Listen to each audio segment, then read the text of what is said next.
نحمده ونصلي على رسوله الكريم اما بعد فاعوذ بالله من الشیطان الرجیم بسم الله الرحمن الرحیم.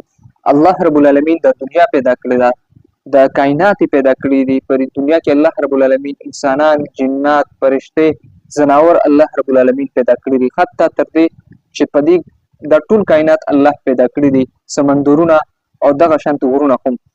خو لیکن د دې ټول کائناتو دپاره، د دې ټول مخلوقاتو دپاره الله رب العالمین یو ورځ مقرر کړی ده چې په هغه ورځ باندې به دا ټول مخلوقات، دا ټول کائنات، دا ټول انسانان، ملائک، جنات، زناور، دا ټول به فنا کېږي. هغه ورځ کومه ده؟ د هغې ورځې ذکر الله رب العالمین په قرآن کریم کې کړی دی چې هغې ته د قیامت ورځ ویل کېږي. او رسول الله صلی الله علیه وسلم صحابو ته د دغه ورځې نقشه راښکلې ده او د دغه ورځې نقشې ورته ښودلې ده. ډېرو اقوالو نه دا ثابت دي چې د قیامت دا ورځ دا به د جمعې په ورځ راځي او د سحر د ورځې نه به د قیامت دا ورځ دا شروع کېږي. د سحر په ټیم کې به قیامت راځي. جمعې د کومې جمعې له به راځي والله اعلم، هغه الله ته پته ده چې کله به راځي.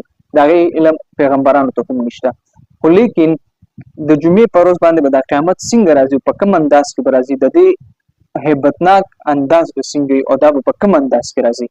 نو رسول الله مبارک فرمایي چې د معمول په شانتې عام ورځ به د جمعې څنګه چې عام جمعې ورځ دقسې به عام جمعه ورځ خلک په لګیا وي خپل معمول کې به څوک په پاسي دیاړې مار به پاسي دیاړۍ له به ځي، مزدور به پاسي خپلې مزدورۍ له به ځي، زمیندار به پاسي خپلې زمیندارۍ له به روان وي، بچي به لګیا وي په خپلو، واړه به لګیا وي په خپلو لوبو کې، مشران به لګیا وي په خپلو کارونو کې، زنانه به راپاسي، ماشومان به پاسي مدرسو ته به یې لېږي، جوماتونو ته به یې لېږي، سکولونو ته به یې لېږي، هغوی دپاره به لګیا وي روټۍ به پخوي، پراټۍ به پخوي.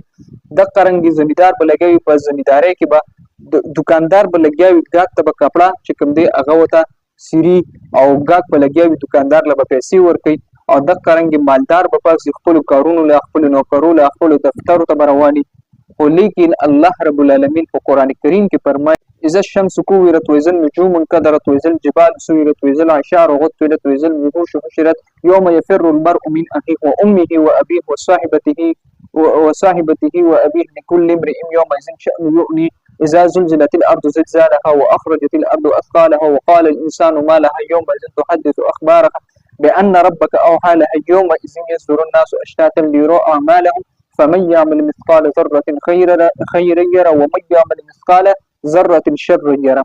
دغه رنګې صحابو ته الله رسول الله مبارک د قیامت دا نقشه راښکله چې هر سړی به لګوي په خپل کار کې، په خپل معمول په شان کې، په خپل کارونو کې به خپل کارونه به کوي او دغه دوران کې به یو مضبوطه زلزله راشي او یو مضبوط هیبتناک هغه دور، هغه وخت به شروع شي د قیامت چې وي مور به لګیا وي، بچي له به په خوله کې روټۍ ورکوي او چې دغه حالات شروع شي دا بچی به راوالي داسې به یې اولي او مور به غر ویدري خپل بچي نه.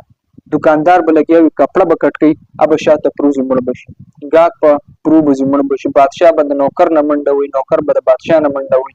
هر یو سړی به په خپل جان او په خپل ځان باندې اختی، د خپل ځان د بچکولو په ترتیب کې به چې زه به په کومه طریقه باندې ځان وباسم د رضا نه، په کومه طریقه باندې به زه بچ شم. او الله رب العالمین به د ټول انسانان دا به ټول چې کوم دي دا ووژني، د ټولو نه به الله رب العالمین روح قبض کړي. دا ټول کائنات په الله رب العالمین ختم کړي. دا غرونه دا به لکه د مالوچو په شانتې والوځي او د مالوچو په شانتې به دا ختم شي. دا سمندرونه به الله رب العالمین ختم کړي، ځمکې به او اسمانونه به الله رب العالمین ډړه وړه کړي. او بیا به الله رب العالمین چې څومره فرشتې دي، څومره ملایک دي، دا به ټول الله رب العالمین د دوی نه به روحونه واخلي، دا به الله رب العالمین ووژني. بیا به الله رب العالمین اعلان وکړي چې څوک جمدې پاتې دي. میکائیل علیه الصلاة والسلام به ورته وفرمایي چې الله یو ستاسو یې او څلور فرشتې موږ یو، باقي ټول مخلوق ټول کائنات ختم شو.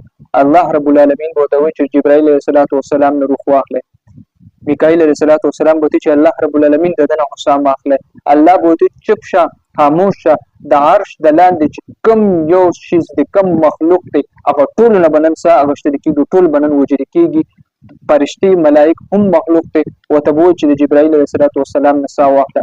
جبرائیل علیه الصلاة والسلام نه به ساه واخلي، بیا به ورته چې میکائیل اسرائیل نه م واخله، بیا به ورته اسرافیل نه م واخله، بیا به ورته چې ته مړ شه، حتی تر دې چې صرف او صرف د الله رب العالمین ذات په باقي پاتې شي، ټول مخلوقات به ختم شي. بیا به الله رب العالمین اعلان وکړي چې لمن الملک اليوم، د نن ورځې بادشاه، د نن ورځې مالک څوک دی؟ څه شو هغه بادشاهان چې په ډېر کبر او د ډېر لوی په انداز کې به ګرځېدل، څه شو هغه خلک چې نوکر ته به د نوکر په نظر نه کتل، مالک ته به د مالک په نظر نه کتل، مور ته به د مور په نظر نه کتل، پلار ته به د پلار په نظر نه کتل، بچی ته لور ته د بچیو د لور په نظر نه کتل، څه شو هغه خلک چې د مشرانو د کشرانو تمیز پکې نو، د مشر عزت پکې نو، د کشر عزت پکې نو، څه شو هغه خلک. ټول کائنات، ټول خلق، ټول مخلوقات په الله رب العالمین وجلي.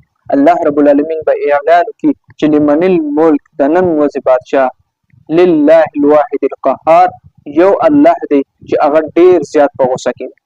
زما عزتمندو لږه اندازه تاسو ولګوئ چې د قیامت دروازې څومره سخته څومره سختي ده.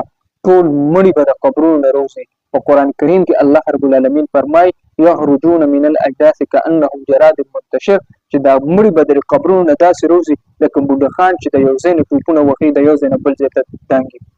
رسول الله مبارک فرمایي درې قسمه خلک په درې طریقو باندې قبرونو نه راپاسي د محشر میدان ته به ځي. یو هغه خلک چې په سورلو باندې به د محشر میدان ته حساب کتاب ځای ته ځي. دویم هغه خلک چې هغوی به په خپلو خپو باندې د محشر میدان ته ځي. دریم به هغه خلک چې هغوی پر خپل مخونو باندې روان. صحابه ورته فرمایي د الله رسول په مخونو به څنګه ځي؟ ورته وایي کوم ذات چې تا پر خپو کې طاقت اچولی شي د ګرځېدو، هغه ذات ستا په دې مخ کې هم طاقت اچولی شي په ګرځېدو باندې، چې ته به پر مخ باندې د محشر میدان ته او د حساب کتاب ځای ته ځي. زما عزتمندو د قیامت دا ورځ ډېره سخته ده. الله رب العالمین دې موږ او تاسو ته دغه سخته روز اسانه کړي او الله رب العالمین دې موږ او تاسو ټول کامیاب کړي.